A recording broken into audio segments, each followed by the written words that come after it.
करूया आपण आता.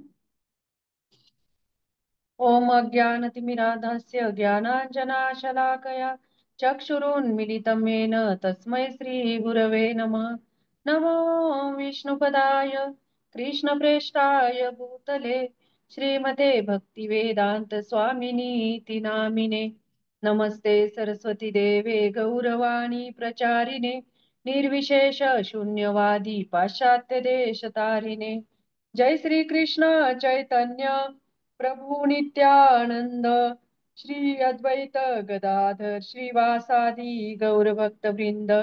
हरे कृष्णा कृष्णा कृष्णा हरे हरे, हरे राम राम राम हरे हरे। हरे कृष्णा। आपल्या नेहमीच्या गीतामृत मालिकेमध्ये सर्व मैत्रिणींचे स्वागत।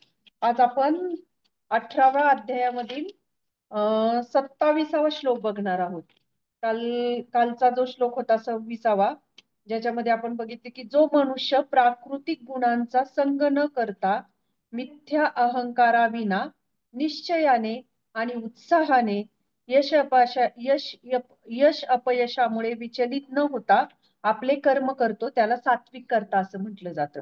म्हणजे सात्विक जो कर्ता आहे तर त्याचे गुण काय आहे ते सांगितलेले आहेत। आणि आज आपण रजोगुणाचा जो कर्ता असतो, जो रजोगुणी कार्य करतो, तो त्याचा जो कर्ता असतो।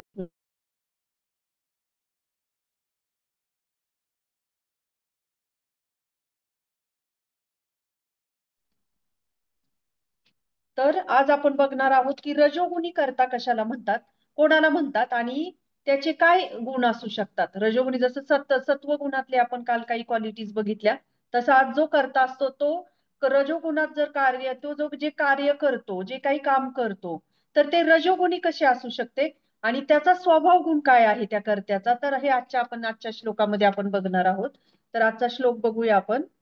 रागी कर्म फल प्रेप्सु लुब्धो हिंसात्मको शुची हर्ष शोकान्विता करता राजस परिकीर्तिता। भाषांतर: जो करता कर्म आणि कर्मफलांप्रती आसक्त होऊन फळांना भोगू इच्छितो आणि जो लोभी, ईर्षाळू, अपवित्र व सुखदुःखांमुळे विचलित होणारा असतो त्याला रजोगुणी कर्ता असे म्हटले जाते। म्हणजे कुठल्याही व्यक्तीची जी काही ऍक्टिव्हिटीज आहे, ज्याचा काय तो स्वभाव आहे किंवा तो जे काही काम करतोय, त्याच्यावरून आपण ओळखू शकतो की हा व्यक्ती सत्वगुणी कर्ता आहे किंवा रजोगुणी आहे। तर याचं भाषांतर प्रभुपाद तात्पर्यात काय म्हणतायत ते आपण थोडक्यात बघूया। मनुष्य एखाद्या कर्मामध्ये किंवा त्या कर्माच्या फळाविषयी अत्यंत आसक्त झालेला असतो, कारण संसार, घरदार, पत्नी, मुले इत्यादी विषयी त्याला फार आसक्ती असते। अशा मनुष्याला जीवनात आपली उन्नती व्हावी अशी इच्छा नसते। आपल्याला हे जग भौतिकरित्या अधिकाधिक सुखकारक कसे होईल याचाच केवळ तो विचार करतो। साधारणपणे तो फार लोभी असतो व त्याला वाटते की आपण जे काही मिळवले आहे ते चिरस्थायी आहे आणि कधीही नाश पावणारे नाही। असा मनुष्य इतरांचा मत्सर करतो आणि स्वतःच्या इंद्रिय तृप्तीकरिता कोणतेही पापकर्म करण्याची त्याची तयारी असते। म्हणून असा मनुष्य अपवित्र असतो आणि आपण जे मिळवतो ते निष्कलंक असते की भ्रष्ट असते याची तो पर्वा करीत नाही। आपले कर्म सफल झाले की तो फार सुखी असतो आणि जेव्हा त्याचे कर्म असफल होते तेव्हा तो फार दुःखी असतो। अशा प्रकारचा मनुष्य रजोगुणी कर्ता होय। म्हणजे याच्यामध्ये बघितलं ना की श्रील प्रभुपाद आपल्याला सांगत आहेत की त्या पहिली गोष्ट म्हणजे त्या व्यक्तीला त्या कर्मफलाची अतिशय आसक्ती असते, आसक्त असतो। म्हणजे तो जी कुठलीही कृती करेल, कुठलीही ऍक्टिव्हिटीज करेल, कुठलीही गोष्ट करेल तर त्याच्यासाठी तो आसक्त असतो। दुसरी गोष्ट म्हणजे त्याला आसक्त असल्यामुळे त्या गोष्टीची प्राप्ती करण्याची त्याची इच्छा असते आणि मग ती करण्यासाठी, ती भोगण्याची इच्छा असते आणि त्याच्यासाठी तो काय करतो, एखादी गोष्ट त्याला जर नाही मिळाली किंवा मिळाली तर तो आनंदी होतो, नाही मिळाली तर त्याला त्याच्यातून काय होतं, एखादी गोष्ट जरी मिळाली तर आनंद तर लांब राहिला पण त्याला अजून त्याच्यात अधिकाधिक लोभ सुटतो आणि त्याच्यातून काय होतं, जेव्हा लोभ सुटतो, एखाद्या गोष्टीची हाव सुटते, आपोआप इतरांच्या प्रती आपल्यामध्ये ईर्ष्या निर्माण होते। ईर्ष्या निर्माण होते म्हणजे काय, की मला ही गोष्ट पाहिजे आहे आणि एखाद्याकडे नसेल एखाद्याकडे असेल आणि ती मला पाहिजे आहे, कुठेतरी आपल्याला त्या व्यक्तीविषयी मत्सर ईर्ष्या निर्माण होते. आणि त्याच्यातून काय होतं की ती गोष्ट प्राप्त करण्यासाठी कुठलाही मार्ग ती व्यक्ती अवलंबू शकते. आणि मार्ग म्हणजे काय की याच्यामध्ये लिहिलेलं आहे तात्पर्यामध्ये, की एखाद्या व्यक्तीचा म्हणजे त्याला ती गोष्ट प्राप्त करायची असते. मग भले ती कुठल्याही मार्गाने मिळू दे. मग कधी कधी ती एखाद्या भ्रष्ट मार्गाने असू दे किंवा चांगल्या मार्गाने असू दे, त्याला त्याच्याशी काही घेणं देणं नसतं. फक्त त्याला ती गोष्टीची प्राप्ती करायची असते. आणि त्याच्यासाठी तो ते कर्म करतो. कारण त्याचा एकच उद्देश असतो की ते मला त्याचा भोग घ्यायचा आहे त्या गोष्टींचा. आणि त्याच्यासाठी मग त्याच्यामध्ये भौतिक सगळ्या गोष्टी आल्या, मानपान, प्रतिष्ठा, समाज, पद, जे काही असेल ते, पैसा, अडका, जे काही आपल्याकडे असेल, धनसंपत्ती, मग ह्या सगळ्या गोष्टींचा भोग घेण्याची त्याची वृत्ती असते. आणि त्यावेळेस ते फक्त मला पाहिजे आणि मला ते घ्यायचं आहे. मग भले ते कुठल्याही मार्गाने येऊ दे, कशाही मार्गाने येऊ दे, त्याचं त्याला घेणं देणं नसतं. जसं आता आपण बघतो की काही भ्रष्ट लोक जे असतात, त्यांना काही कुठल्याही मार्गाने कुठं भ्रष्टाचार करायला मिळेल, कुठे कुठल्या मार्गाने आम्हाला पैसा कसा प्राप्त होईल त्या पदाद्वारे, म्हणजे काही असू दे, पण ते त्यांना प्राप्त करायचं असतं. मग त्याच्यामध्ये नीती अनिती ह्या गोष्टी खूप दूरच्या राहिल्या. तिथे तो प्रश्नच येत नाही. तिथे फक्त मला पाहिजे. आणि जेव्हा मी येतो आणि मला ती पाहिजे म्हणजे त्याची आसक्ती येते, त्यामुळेच आपोआपच इतर आपल्याला लोभ त्या गोष्टीचा सुटतो. इतरांप्रती मत्सराची, द्वेषाची भावना निर्माण होते. आणि मग जेव्हा ही अशा गोष्टींनी तो ते गोष्ट प्राप्त करतो, तेव्हा त्याला छान वाटते, त्याला सुख प्राप्त होते. म्हणजे अरे माझ्यासारखा सुखी कोण नाही, माझ्यासारखं संपत्ती कोणाकडे नाही. आणि जेव्हा एखादी गोष्ट त्याला खूप प्रयत्न करून पण त्याला ती प्राप्त नाही झाली, तर तो काय होतो, तो फार म्हणजे एकदम दुःखी होऊन जातो की अरे माझ्या जीवनात असं का आलं, मलाच का नाही दिलं, मी काय एवढे कष्ट करतोय तरी मला प्राप्त नाही झालं. म्हणजे तो काय करतो, दोष द्यायला सुरुवात करतो. म्हणजे याच्यातून सांगण्याचा उद्देश की रजोगुणी जो करता असतो, जो रजोगुणी स्वभाव असतो त्या व्यक्तीचा, तर ती व्यक्ती अशा पद्धतीने, रजोगुण त्याच्यामध्ये जास्त असल्यामुळे त्या पद्धतीचं ते कार्य, जे काही ते ऍक्टिव्हिटीज ती करत असते, त्याच्यावरून आपण ओळखू शकतो की हा सत्वगुणातला करता आहे की रजोगुणातला करता आहे. आणि याच्यामध्ये अजून एक काय आहे की सगळ्यात महत्वाची गोष्ट म्हणजे ह्या श्लोकामध्ये आपल्याला काय सांगितलेलं आहे की कर्मफलाप्रती आसक्त असतो. म्हणजे त्याला ते जे काही कृती करतो, जे काही काम करतो, तर त्याच्या फळाची त्याला आसक्त असते. आणि आसक्ती असल्यामुळे तो काय करतो की त्याला तो भोगू इच्छितो, म्हणजे त्याला ते पाहिजे असतं, त्याचा भोग घ्यायचा असतो. जसं आता आपण बघतो की भौतिक जगतामध्ये सुद्धा की जसं घरदार, आपली पत्नी, मुलं, आपलं कुटुंब, या सगळ्याची व्यक्तीला आसक्ती असते. आणि जेव्हा ह्या गोष्टींची आसक्ती राहते, तर आसक्ती असल्यानंतर असं काही आहे का हो की आसक्ती आपल्याला हे आहे, म्हणजे आसक्ती असणे म्हणजे हे चुकीचं आहे असं कोणाला वाटतं? म्हणजे असं आपण आपल्या कुटुंबावर प्रेम करावं नाही का, असं कोणाला वाटू शकतं की अरे मी माझ्या कुटुंबावर, माझ्या घरादारावर, माझ्या पत्नी, मुलांबाळावर आपलं प्रेम नसावं का? मग ही काही चुकीची गोष्ट आहे का? नक्कीच आपलं प्रेम असावं त्याच्यावर, फक्त त्या गोष्टीची आसक्ती नसावी. म्हणजे एखाद्या गोष्टीचे आपण कर्तव्य सुद्धा करतो, कर्तव्यही केले पाहिजे, परंतु भगवद्गीतेमध्ये भगवंत सांगत आहेत आपल्याला की तू कर्म कर, पण त्या कर्मफळाची आसक्ती धरू नको, त्या फळाची अपेक्षा करू नको. आणि जेव्हा आपल्याला अशा फळाची अपेक्षा निर्माण होते, तेव्हा आपण ते रजोगुणामध्ये जातो आणि रजोगुणी करता म्हणून ओळखले जाते त्याला. जसं की आसक्त म्हटल्यानंतर आता आपण बघूया की जसं आपल्या संसारिक जीवनामध्ये सुद्धा आपण खूप काही गोष्टी करत असतो. तसं पाहायला गेलं तर किती छोटं आयुष्य हो आपलं.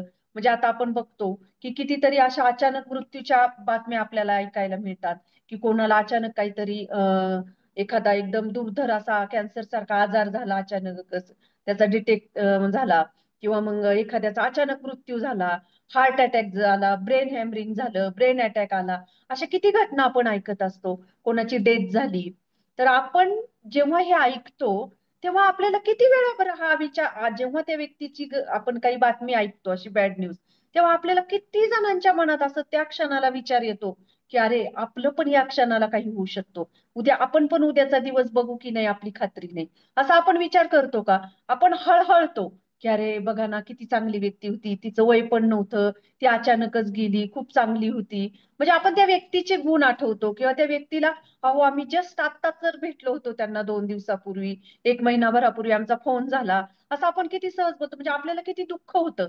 पण त्या दुःखामध्ये आपण हे विसरतो की अरे मलाही त्याच मार्गाने जायचं आहे आणि मला पण तोच रस्ता आहे, असं नाही की मला दुसऱ्या रस्त्याने जायचं आहे. आज त्या व्यक्तीच्या जीवनामध्ये ती घटना घडली, ती व्यक्ती आपल्याला सोडून गेली. याचा अर्थ असं नाही की आपण अमर आहोत. आपल्याही जीवनामध्ये कधीही काही होऊ शकतं. आपल्या जवळचे जे आप्तस्वकीय असतील, आपले नातेवाईक असतील, आपलं कुटुंब असेल, आपण स्वतःच्या बाबतीत कुठलीही घटना कधीही काहीही होऊ शकतं. ही जाणीव आपल्याला होत नाही. आणि आपण मात्र त्या गोष्टी म्हणजे त्या जी काही घटना घडली, ती व्यक्ती असेल त्यांच्याशी आपण आसक्त असतो. आणि त्याच्यामुळे आपण काय करतो, त्याचा दुःख व्यक्त करतो. साहजिकच आहे, दुःख होतं. परंतु कुठल्याही गोष्टीला जास्त आसक्त असले की मग मात्र त्याचे परिणाम मात्र आपल्याला भोगावे लागतात. जसं आता आपण काही कर्म करतो, आपल्याला माहित आहे की आपण रामायणाचं पण एक उदाहरण आहे. की हे जे वाल्या कोळी म्हणून ओळखलं जातं, त्यांचं पूर्वीचं नाव रत्नाकर होतं. आणि ही स्टोरी सगळ्यांना माहित आहे की जेव्हा ते कशा पद्धतीने हिंसा करत होते आणि त्यांच्या कुटुंबाचा उदरनिर्वाह करत होते. पण जेव्हा नारद मुनींची त्यांच्याशी भेट झाली, तेव्हा नारद मुनी म्हणतात की हे तू किती चुकीचं काम करतोयस, म्हणे हे पाप कृत्य आहे. तेव्हा ते म्हणतात की मग मी माझ्या कुटुंबाचा उदरनिर्वाह कसा करणार, म्हणे मी माझ्या पत्नीसाठी माझ्या मुलांसाठी ही गोष्ट करत आहे. तेव्हा नारद मुनी म्हणतात की तू जे करत आहे हे कर्म, याने तू नरकाकडे जात आहेस आणि याचे तुला फळ भोगावे लागतील. परंतु तू हे जे करत आहेस, तू तू तुझ्या कुटुंबाकरिता करत आहेस. मग आता तू जे काही पापकर्म करतोयस, तर तू ते पापकर्म जे काही करतोयस, तर त्या तुझ्या पापकर्मामध्ये तुझे कुटुंबीय सहभागी होणार आहेत का, तू एकदा विचारून ये त्यांना. आणि त्याला इतका विश्वास असतो की अरे नाही, मी जे काही करतोय मी त्यांच्यासाठीच करतोय, त्यांच्यासाठीच मी जगतोय, ते का बरं मला नाही म्हणतील. म्हणजे त्याचा किती विश्वास आणि किती प्रेम असतं. आंधळ प्रेम आपण म्हणू शकतो. आणि जेव्हा तो जातो तेव्हा त्याला विचारतो, तो त्याच्या पूर्ण कुटुंबाला, पत्नीला, मुलांना विचारतो. तेव्हा ते म्हणतात की आम्ही तुमच्या पापाचा अधिकारी होऊ शकत नाही. त्यावेळेस त्या रमाकांतचे डोळे उघडतात आणि रमाकांतच आपण म्हणतो की ते वाल्या कोळीचे वाल्मिकी ऋषी झाले. तर कशा पद्धतीने त्यांनी राम नाम घेतलं आणि ह्या आसक्तीतून ह्याच्यातून ते मुक्त झाले. म्हणजे जेव्हा आपण या जगातून निघून जातो, नक्कीच आपले कर्तव्य आपल्याला करायचे आहेत. असं नाही की शेवटी एक नैसर्गिक स्वभाव आहे मनुष्य सुलभ, इतरांवर प्रेम करणे, इतरांना जपणे, त्यांच्या संवेदनशील राहणे आपण. परंतु जेव्हा आपण या जगातून निघून जातो ना, तेव्हा आपल्याला हे कोणी विचारणार नाहीये की अरे तुम्ही तुमच्या कुटुंबासाठी काय केलं, तुमच्या मुलाबाळांसाठी तुम्ही काय केलं. हा प्रश्न आपल्याला विचारला जाणार नाही. आपल्याला प्रश्न विचारला जाईल की किती पाप केलंय, किती पुण्य केलंय, कुठल्या मार्गाने आपण जीवन जगलो आहोत. त्यावेळेस आपल्या कुटुंबाला तिथे विचारलं नाही जाणार माझ्या मुलासाठी मी एवढ्या खस्ता खाल्ल्या, माझ्या पत्नीसाठी मी एवढं केलं, माझ्या पतीसाठी मी एवढं केलं. तर हा प्रश्न आपल्याला कोणीही विचारणार नाही. तिथे फक्त पाप पुण्याचीच गणती होते.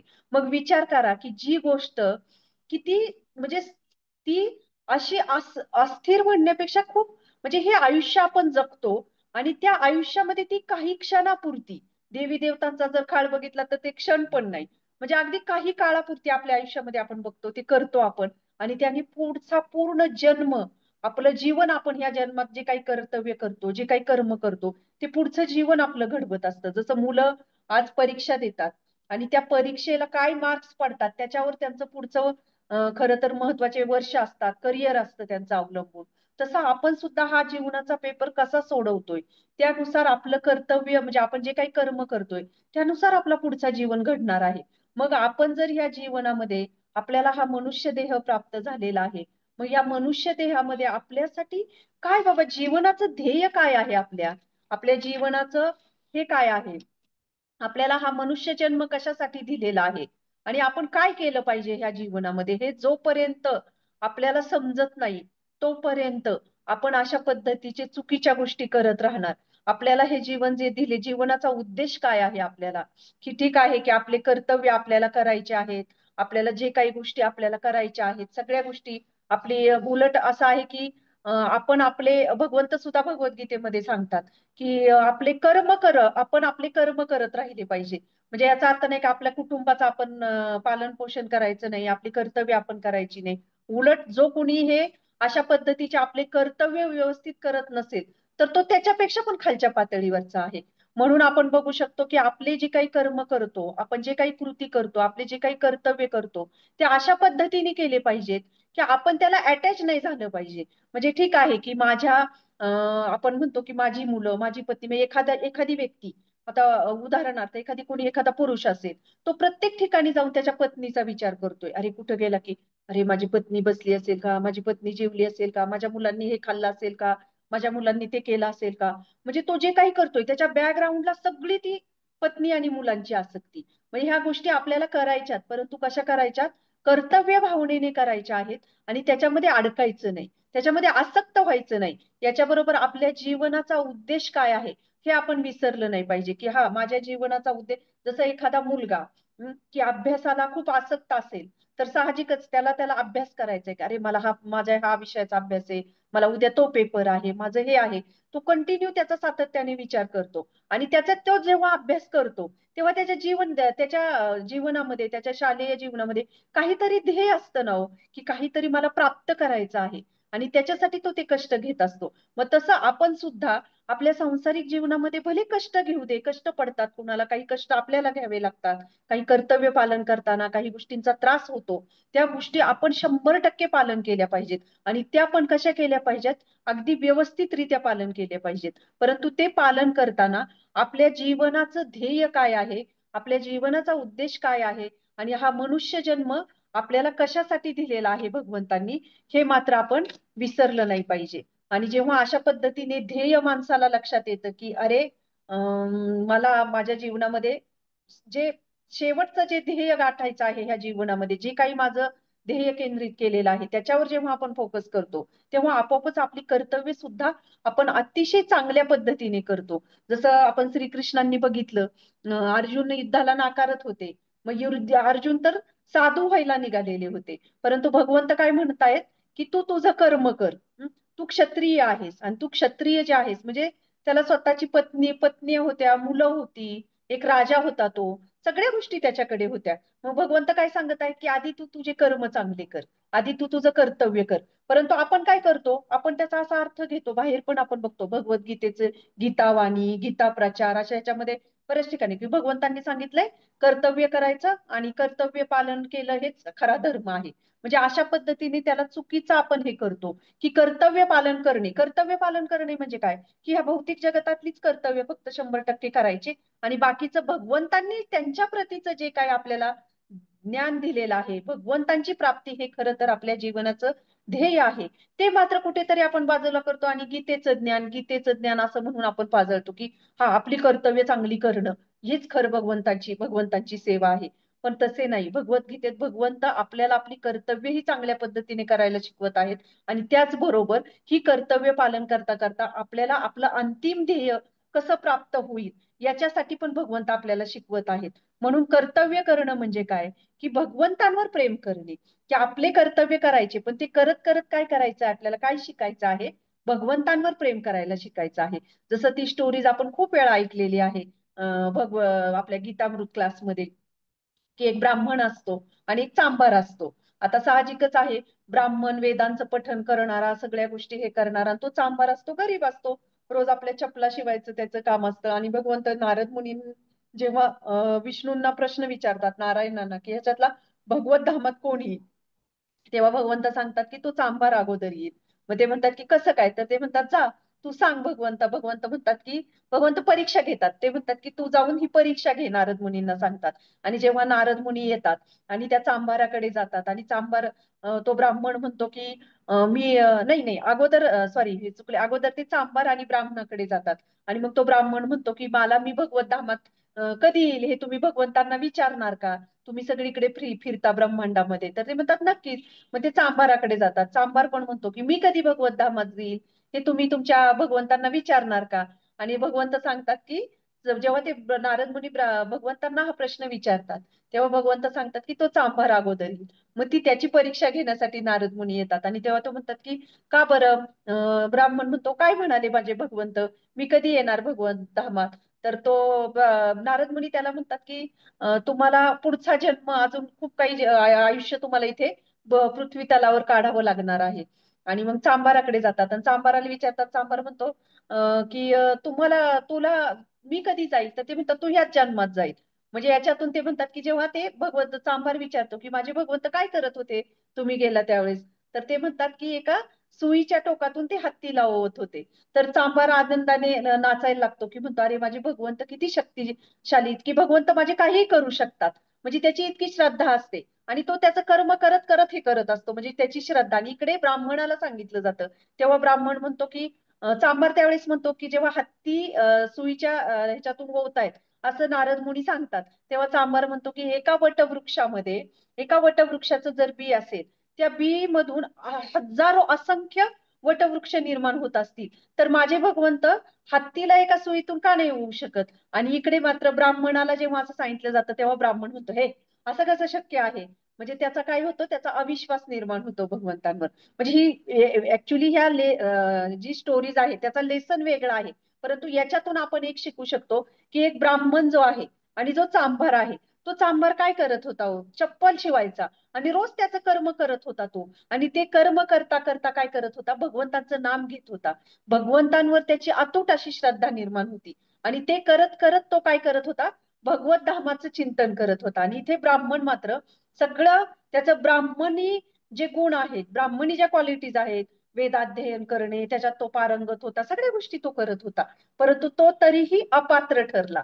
म्हणजे याच्यातून आपण बघू शकतो की आपण आपले कर्तव्य 100% पालन केले, म्हणजे याचा अर्थ असा नाही की अरे आपल्याला भगवत धामाची प्राप्ती झाली, भगवंतांचं प्रेम प्राप्त झालं आणि आपल्याला खऱ्या अर्थाने भगवद्गीता कळली. तर नाही, आपले कर्म आपल्याला त्या चांभारासारखे करत राहायचे, परंतु आपलं ध्यान कुठे पाहिजे?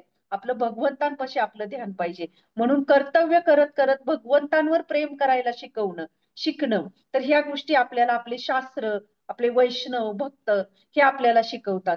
म्हणून ह्या ज्या गोष्टी आहेत की भगवंतांवर आपण प्रेम करत करत जेव्हा आपण कुठल्याही कृती करू, त्या साहजिकच सत्वगुणामध्ये येणार.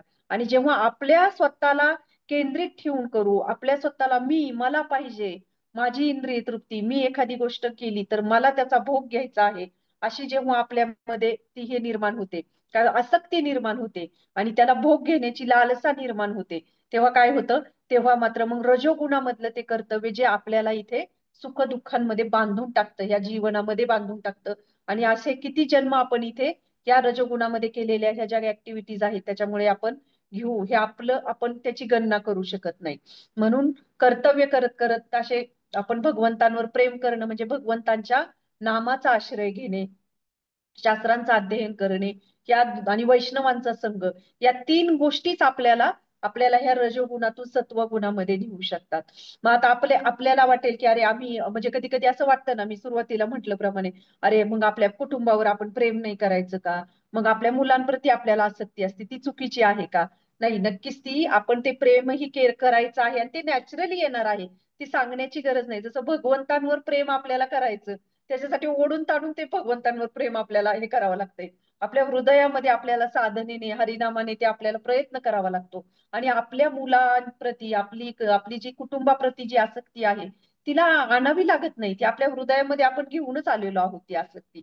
परंतु हेच जर आपण आपल्या जीवनामध्ये भगवंतांना सेंटर ठेवलं, तर साहजिकच आहे ह्या ज्या श्लोकामध्ये ज्या गोष्टी दिलेल्या आहेत, लोभ, ईर्ष्या, इतरांप्रतीचा मत्सर, आणि त्यामुळे काय होतं की आपल्याला ह्या सुख दुःखांमुळे आपण विचलित होतो. ह्या तर दुर्गुण आपल्यामध्ये येतातच, परंतु काय होतं की एखादी गोष्टीचे आनंद, म्हणजे एखादं सुख प्राप्त झालं की अरे माझ्यासारखा आनंदी कोणच नाही, मी केलं, मी गेलं, माझ्यामुळे झालं हे सगळं, की असं आपण काय होतो, एकदम आपल्याला त्याचा अहंकार येतो. आणि एखाद्या गोष्टीची प्राप्ती नाही झाली तर ती व्यक्ती पूर्ण दुःखाच्या याच्यामध्ये जाते, पूर्ण शोकामध्ये जाते, शोकमग्न असं आयुष्य ती जगते. म्हणून आता आपण चैतन्य चरितामृत मधली एक ही छोटीशी स्टोरी बघूया. सगळ्यांना माहित आहे की सार्वभौम भट्टाचार्य जे चैतन्य महाप्रभूंचे नंतर किती शुद्ध भक्त बनले, जेव्हा हे चैतन्य महाप्रभूंना घरी प्रसादाला बोलवतात, त्यावेळेस सार्वभौम भट्टाचार्यांचे जे जावई असतो त्याचं नाव असतं अमोघ, तर हा ना चैतन्य महाप्रभूंचा खूप द्वेष करायचा. आणि जेव्हा चैतन्य महाप्रभूंना ते प्रसादाला बोलवतात आणि प्रसादाला बोलवल्यानंतर सार्वभौम भट्टाचार्यांना माहित असतं की हा त्यांचा जावई असा म्हणजे महाप्रभूंचा खूप द्वेष करत आहे.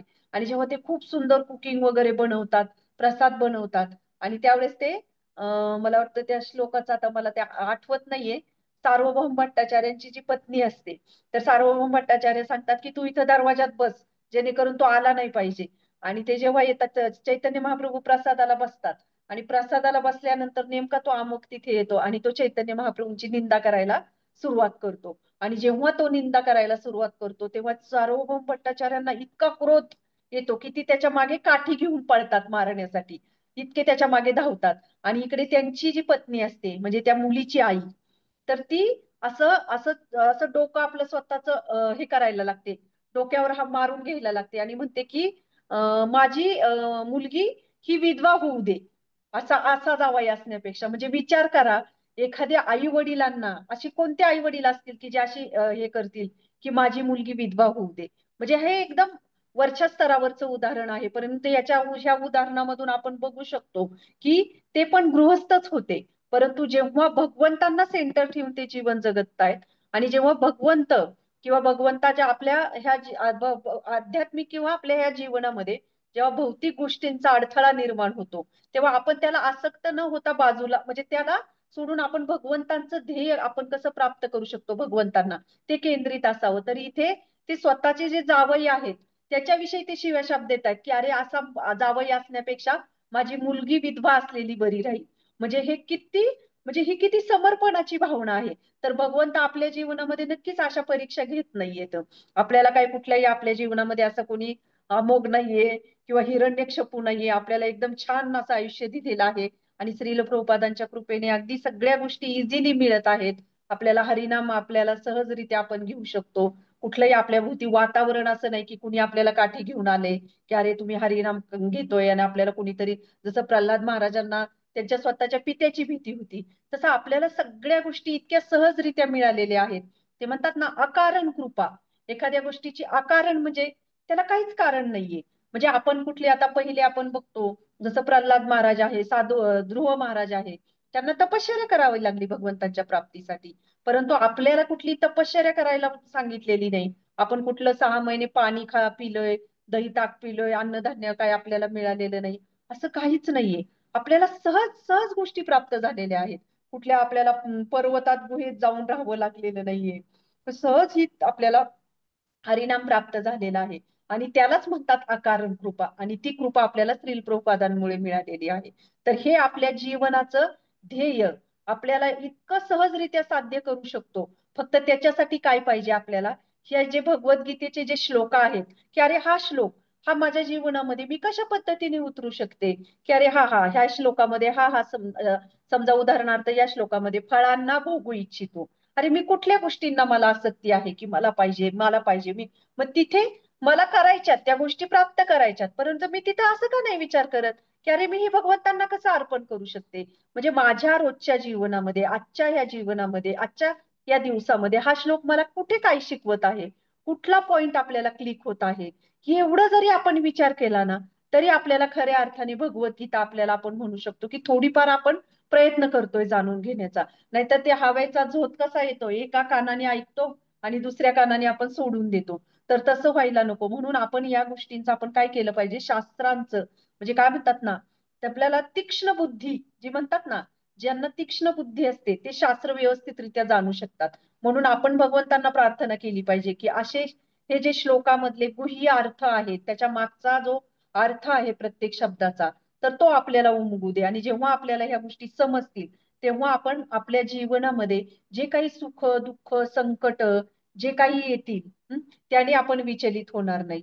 चैतन्य चरितामृत मधली अजून एक स्टोरीज आहे की जेव्हा चैतन्य महाप्रभूंचं श्रीनिवास आचार्य यांच्या घरामध्ये कीर्तन चाललेलं असतं, आणि कीर्तन इतकं रंगात आलेलं असतं हरिनाम, आणि त्यावेळेस त्यांचा पुत्र जो आहे त्याचा मृत्यू होतो. आणि त्याचा मृत्यू झाल्यानंतर जेव्हा त्यांना समजतं, पण स्वतःचा पुत्र असूनही ते घरातल्यांना सांगतात की तुम्ही कुठलाही आवाज करू नका, जेणेकरून चैतन्य महाप्रभूंना त्रास होणार नाही त्यांच्या नृत्यामध्ये, त्यांच्या हरिनामामध्ये. पण चैतन्य महाप्रभू साक्षात भगवान श्रीकृष्णच आहेत, त्यामुळे त्यांना समजलं की इथे काहीतरी अशुभ घटना घडलेली आहे. आणि त्याच्यानंतरची ती स्टोरी आपण त्याच्यात डिटेल जाणार नाही, परंतु सांगण्याचा उद्देश असा आहे की कशा पद्धतीने जे शुद्ध भक्त असतात भगवंतांचे, ते कशा पद्धतीने भगवंतांना केंद्रित ठेवून ते जीवन जगतात. आणि त्यामुळे त्यांच्या जीवनामध्ये असे कुठलेही संकट आले, भले ते मृत्यूच्या, जसं श्रीनिवास आचार्यांचं उदाहरण बघितलं, सार्वभौम भट्टाचार्यांचं बघितलं, आत्ताच्या हे आपण शास्त्रांमधले बघू शकतो, परंतु प्रभुपादांचे सुद्धा आपण जीवनचरित्र जर बघितलं तर प्रभुपाद पण हे एक आचार्य आहेत. तर प्रभुपादांच्या जीवनामध्ये सुद्धा आपण बघू शकतो की असे किती संकट आले, परंतु प्रभुपादांना माहित होतं की त्यांना काय करायचं आहे त्यांच्या आयुष्यामध्ये, त्यांचं ध्येय जे काय आहे गुरु महाराजांच्या आज्ञेचं पालन करणे, हे त्यांचं ध्येय केंद्रित होतं त्या गोष्टीसाठी. आणि त्यामुळे प्रभुपाद ह्या कुठल्याच गोष्टींनी विचलित झाले नाही. तसं मैत्रिणींनो, आपल्याही जीवनामध्ये सुख दुःख संकट हे चालूच राहणार आहेत. हा जीवनाचा प्रवास आहे आणि हे आपल्याला सहन करावंच लागणार आहे. कितीही आपण, जसं आता आता खूप गरमी होतीये, मला वाटतंय की नाही आता संध्याकाळचा स्वयंपाक नको करायला, छान फॅन एसी लावून बसावं, नको वाटतंय त्या गरमीचा, तरी आपल्याला माहित आहे आपली ड्युटी आहे ती आपल्याला करावीच लागणार आहे.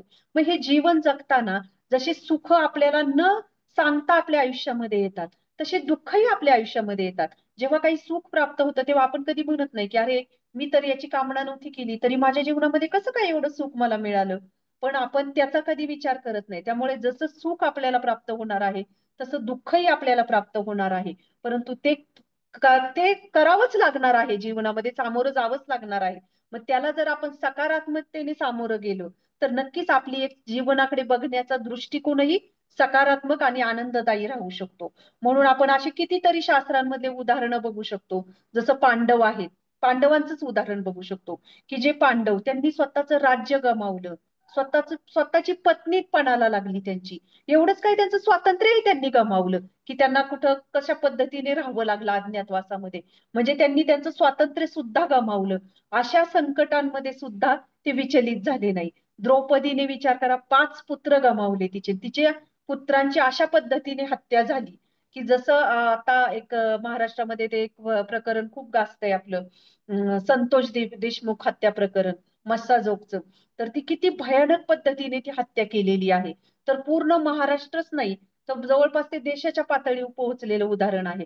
तर ते का आपल्याला त्याचं म्हणजे असं दुःख होतंय आणि तो एकदम असा हे होतोय, क्लेश होतो त्या गोष्टीचा, का तर ती ज्या पद्धतीने हत्या केलेली आहे ती भयानक आणि खूप विकृत अशी आहे. मग विचार करा, मृत्यू जेव्हा होतो तेव्हा तो मृत्यू कुठल्या पद्धतीने होतो, त्याच्यावर पण त्याची जी जवळची व्यक्ती आहे तिचं दुःख असतं. समजा आज तुम्ही विचार करा, द्रौपदीचे पुत्र अशा पद्धतीने, अभिमन्यू आहे, चक्रव्यूहात मारला गेला तो, ह्याच्यावर युद्धाच्या ह्याच्यावर रणांगणावर मारला गेला. पण द्रौपदीचे पुत्र जे होते, ते 5 पुत्र, ते झोपेत मारले गेले. म्हणजे एका आईला अशा पद्धतीने तिच्या पुत्रांचा वध होणे किंवा त्यांना मारणे अशा क्रूर पद्धतीने किती दुःख होत असेल. पण त्या द्रौपदीनेही तिचं जीवनामध्ये हे दुःख पचवलं. पांडवांनी हे दुःख पचवलं. परीक्षित महाराजांचं हे आपण उदाहरण बघू शकतो की त्यांना कशा पद्धतीने शाप दिला गेला काहीही कारण नसताना. मग त्या परीक्षित महाराजांनी तो शाप स्वीकारला, त्यांनी ते कुठं विचलित झाले नाही. किंवा आपण चित्रकेतू महाराजांचं उदाहरण, तेही भगवंतांचे शुद्ध भक्त होते. तर चित्रकेतू महाराजांना जेव्हा पार्वती मातेने शाप दिला की तुम्ही नरसंहारक असा असुराची योनी तुला प्राप्त होईल, तेव्हा त्या चित्रकेतू महाराजांनी, आपल्याला श्रीमद भागवतम मध्ये सगळ्यांना माहित आहे कशा पद्धतीने त्यांनी तो शाप स्वीकारला. म्हणजे याचा अर्थ आपण काय बघू शकतो की जीवनामध्ये प्रत्येकाच्या, जर भक्तांच्या जीवनामध्ये संकट येत आहेत तर आपल्या जीवनामध्ये का नाही येणार. मग जर हे संकट आपण सकारात्मक पद्धतीने जर घ्यायचे असेल, सामोरं तर जावंच लागणार आहे आपल्याला. जसं आता आपल्याला 16 माळा रोज जप करायचंच आहे, मग करावंच लागतोय ना. मग त्याच्यापेक्षा आपण थोडं लक्ष देऊन करण केलं तर आपल्याला हळूहळू त्याच्यात गोडी वाटेल. मग जी गोष्ट आपण टाळूच शकत नाही, मग ती टाळू शकत नाही तर तिला आपण सकारात्मक पद्धतीने कशी घेऊ शकतो आणि कशी भगवंतांना जेव्हा आपण केंद्रित ठेवू तेव्हाच आपल्या जीवनामध्ये ती सकारात्मकता येऊ शकते. म्हणून आपल्यामध्ये ह्या रजोगुणातून सत्वगुणात, तमोगुण रजोगुण आणि रजोगुणातून सत्वगुणात जाण्यासाठीचा हा एक प्रवास आहे. आणि जेव्हा आपण रजोगुणात कुठली गोष्ट करतो तेव्हा साहजिकच निराशा, हताशपणा, असफलता, अयशस्वी कुठे झालो आपण की आपल्यामध्ये ती निराशता येते. कितीतरी गोष्टी आपण बघतो की किती मुलं असतील, किती किती लोक असतात की अशा निराशेमध्ये आत्महत्या करतात. का करतात? कारण त्या गोष्टीची त्यांना जे काही त्यांनी इच्छा व्यक्त केलेली किंवा जी इच्छा आहे मनामध्ये ती कुठेतरी तृप्त झालेली नाही त्याची, आणि त्या ह्याच्यामध्ये ते काय करतात, जीवन सुद्धा आपलं त्यागतात. म्हणून आपल्या जीवनाचा उद्देश हा आहे की आपल्या जीवनामध्ये आपण खूप काही कर्तव्य पालन केलंय, खूप काही आपल्या कुटुंबाला आसक्त राहिलोय, किती प्रॉपर्टी कमवली, किती संपत्ती कमवली, हे नाही. तर आपल्या जीवनाचा उद्देश हा आहे की आपल्या जीवनामध्ये आपल्याला काय प्राप्त करायचं आहे, त्याच्यासाठी तो विवेक प्राप्त करणं हे खरं तर आपल्या जीवनाचं ध्येय असावं. आणि जेव्हा आपण कुठल्याही गोष्टीची, जेव्हा आपण या पद्धतीने जर जीवन जगलो नाही आणि कुठल्याही गोष्टीचा, प्रत्येक गोष्टीची जर हाव आपण हे केली की मला हे पाहिजे, मला ते पाहिजे, मला ते पाहिजे, म्हणजे जसं स्वतः म्हणजे किती गोष्टींचीही आपण प्राप्ती केली. जसं म्हणतात ना, रावणाला लंका ही कमी पडली. तसं आपल्या जीवनामध्ये कुठेतरी आपल्याला एक बाउंड्री लाईन आपण ही करून घेतली पाहिजे, की ठीक आहे, हा हे माझे कर्तव्य झाले. या गोष्टी मला आता खूप आहेत जीवन जगण्यासाठी. ही जोपर्यंत आपण बाउंड्री लाईन आखून घेत नाही ना, तोपर्यंत आपली ही हाव, आपला हा लोभ आपला कधीच सुटणार नाही. बराच वेळा असा पण एक हे असतो, की अरे आम्ही आता चांगलं जीवन जगतोय, आम्ही कंठी धारण केलेली आहे, आम्ही सगळ्या गोष्टी हे करतोय. अशा गोष्टी असतात की आपण कुणाला त्रास देत नाही, आपण भगवंतांना केंद्रित ठेवतो. पण कधी कधी ना, आपण जरी कंठी गळ्यात असेल, आपण खूप एखाद्याला काही काही ना शाकाहारी असण्याचा सुद्धा खूप अभिमान असतो, की अरे आम्ही शाकाहारी आहोत, आम्ही कुठलंच मांसाहार करत नाही. मग मांसाहाऱ्यांना मांसाहारी तर हत्या हिंसा करतात. परंतु आपण सुद्धा चांगल्या वेशामध्ये सत्वगुणामध्ये जरी दिसत असलो ना, तरी आपल्याकडून सुद्धा हिंसा होऊ शकते.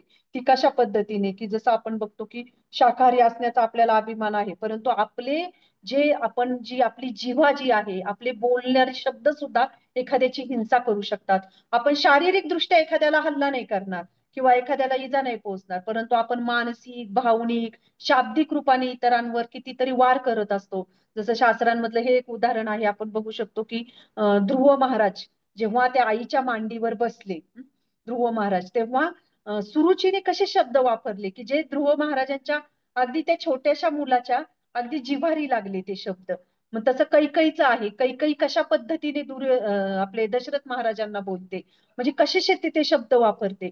जरी आपण वैष्णव वेशात असलो, कुठल्याही चांगल्या ह्याच्यामध्ये आपल्याला अभिमान असतो कधी कधी, आम्ही शाकाहारी आहोत, आम्ही चांगल्या मार्गामध्ये आहोत. परंतु चांगला मार्ग म्हणजे हा नाहीये, की हा आहे की आपण कशा पद्धतीने बोलतो, कशा पद्धतीने आपली बॉडी लँग्वेज आहे, कशा पद्धतीने आपण आचरण करतो. तेव्हा खऱ्या अर्थाने आपण समजू शकतो की हा मार्ग आपल्याला उमगला आहे. कधी कधी म्हणतात ना, शारीरिक तपश्चर्या करणं खूप सोपं आहे, की अरे आज 16 माळा केल्या, उद्या 32 माळा करेल, निर्जल एकादशी करेल. परंतु आपल्या जी वाचिक तपश्चर्या आहे, जी मानसिक तपश्चर्या आहे, ती त्याच्यावरूनही कठीण आहे, की आज मी एका दिवसात कोणाविषयी वाईट बोलणार नाही, कोणाचं गॉसिपिंग करणार नाही. ही तपश्चर्या खरं तर खूप कठीण जाते. आणि याच्यासाठी आपल्याला जे बळ लागतं आत्मिक, तर ते आपल्याला हरिनामातून येतं. आणि त्याच्यासाठी हरिनाम घेण्यासाठी आपल्याला सत्वगुण आवश्यक आहे. आणि म्हणून रजोगुण आपल्यामध्ये जरी असला, तमोगुण असला, तरी आपण प्रयत्न केला पाहिजे की कशा पद्धतीने आपण या सत्वगुणापर्यंत आपल्या रोजच्या कृतीमध्ये, रोजच्या जीवनामध्ये, रोजच्या दिवसामध्ये, रोजच्या तासामध्ये आपण विचार करू शकतो, की अरे आजच्या दिवसामध्ये मी आज काय केलं, आज माझ्यामुळे कुणी दुखावलं का, आज मी कुठलं गॉसिपिंग केलं का, आज मी काय, म्हणजे हळूहळू ह्या बेबी स्टेप्स असतात ना, यांनी काय होतं, आपण छोट्या छोट्या गोष्टींचा विचार करू ना, तेव्हा आपलं हृदय खऱ्या अर्थाने संवेदनशील बनेल. आणि जेव्हा संवेदनशीलता वाढते ना, तर साहजिकच आहे की जी काही आपल्या वाचिक शब्द येतात, जे काही गोष्टी घडतात कुठल्याही, तेव्हा आपण इतरांचा खूप चांगला विचार करूनच आपण बोलतो, की जेणेकरून आपल्यामुळे कोणाला त्रास होऊ नये. तर अशा पद्धतीने आजचा आपण श्लोक बघितला, कशा पद्धतीने रजोगुणी करता, म्हणजे जो काही कृती करतो तो रजोगुणी करता आहे, तो कुठल्या गुणांवरून आपण ओळखू शकतो. आणि उद्याचा श्लोक आहे की जो करता नेहमी शास्त्राविरुद्ध कर्म करतो, भौतिकवादी, हट्टी, कपटी, दुसऱ्यांच्या अपमान करण्यात तरबेज असतो, व जो आळशी, सदैव खिन्न आणि काम करताना चालढकल करणारा असतो, त्याला तमोगुणी करता असे म्हणतात. तर उद्याच्या या श्लोकावर आपण विश्लेषण करणार आहोत. तर उद्याही सगळ्या जॉईन करा. आणि आज कोणाला काही प्रश्न असतील, कोणाचे काही कमेंट्स असतील, तर प्लीज तुम्ही सांगू शकता. हरी बोल. होस्ट कोण आहे? हा, प्रतिभा माताजी, सेटिंग चेंज करताय का?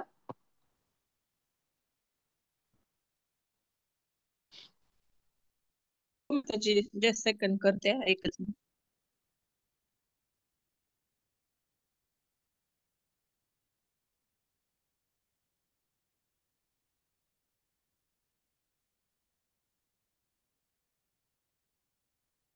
कोणाला प्रश्न हरी असतील बोल तर माताजी, सेटिंग चेंज केलं आहे. हो, कोणाला प्रश्न असतील धन्यवाद माताजी, तर एवढा व्हॅल्युएबल टाइम.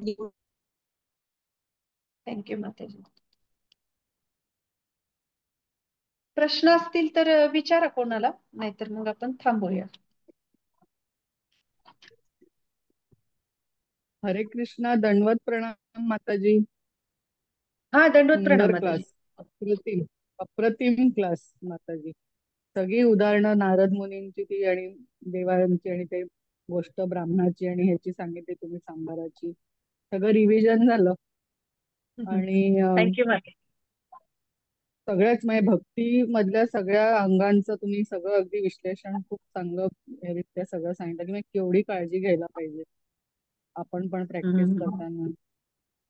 कुठल्या अनर्थांच्या ह्याच्या आहारी नाही येता कामा तर त्या अनर्थ निवृत्तीकडे कसं वळायचं ते तुम्ही शिकवताय. थँक्यू व्हेरी मच माताजी. Very grateful to you. दंडवत प्रणाम. हरे थँक्यू कृष्ण. माताजी. ह्या गीतामृतच्या प्रवासामध्ये तुम्ही, प्रतिभा माताजी, हे असे काही श्रोता आहेत की जे आम्हाला सुरुवातीपासून तर आता अगदी शेवटचा अध्याय आणि शेवटचे काही श्लोक आहेत की तिथपर्यंत तुम्ही या प्रवासामध्ये खरं तर पहिल्यापासून शेवटपर्यंत राहणं म्हणजे खरंच खूप मोठी गोष्ट आहे. त्यामुळे तुम्ही सगळेजण प्रेरणा आहात खरं तर आमच्या गीतामृत मालिकेचे जे स्पीकर आहेत त्यांच्यासाठी. Thank you so much. हरे कृष्ण. चालेल, थांबूया मग. हरे कृष्ण माताजी, दंडवत प्रणाम. हा, दंडवत प्रणाम माताजी. माताजी, तुम्ही खूप सुंदर पद्धतीने लेक्चर दिलं आणि खूप छान वाटलं. आणि मला त्यातला एक पॉइंट असा वाटलं की वाचिक आणि मानसिक जो आपल्याकडनं जे म्हणजे हे अनर्थ होतात ते आपण नक्की टाळू शकतो. त्या गोष्टींचं मला खरंच खूप छान वाटलं ते. बाकीचं तर आपण नक्कीच आहेत आणि खूप सुंदर. खूप छान नक्कीच माताजी, आपण खूप खूप धन्यवाद. खूप सुंदर. थँक्यू. आपण थोडं चिंतन केलं, आपण थोडा विचार केला, त्या दृष्टीने आपण एक एक पाऊल उचलायला लागलो की आपल्यालाही जाणीव होते की अरे आपण खरंच काही काही गोष्टी किती किती पद्धतीने आपण करतोय, किती काही काही गोष्टी आपण नकळतपणे, असं नाही की कधी कधी इंटेन्शन ठेवून करतो, पण जर चुकीने पण होतात, अजाणतेपणाने होतात, परंतु ते होत असताना कधीतरी दुसऱ्यांवर पण तो परिणाम होत असतो. तर ती पण एक प्रकारची आपण मानसिक हिंसा करतोय. शाब्दिक हिंसा म्हणजे हा खरं तर थोडा वरचा स्तर आहे, परंतु ती संवेदनशीलता जागृत होण्यासाठी नक्कीच आपल्याला हरिनाम आणि भगवंतांना प्रार्थना या दोन गोष्टी केल्या तर नक्कीच भगवंतही आपल्याला तो एक दृष्टिकोन आपल्या जीवनामध्ये देऊ शकतात. तर आपली साधनेद्वारे आपण प्रयत्न करूया. खरंच आहे माताजी, खरंच खरंच खूप छान, खूप सुंदर वाटलं. खूप छान. थँक्यू. चालेल, थांबूया माताजी मग.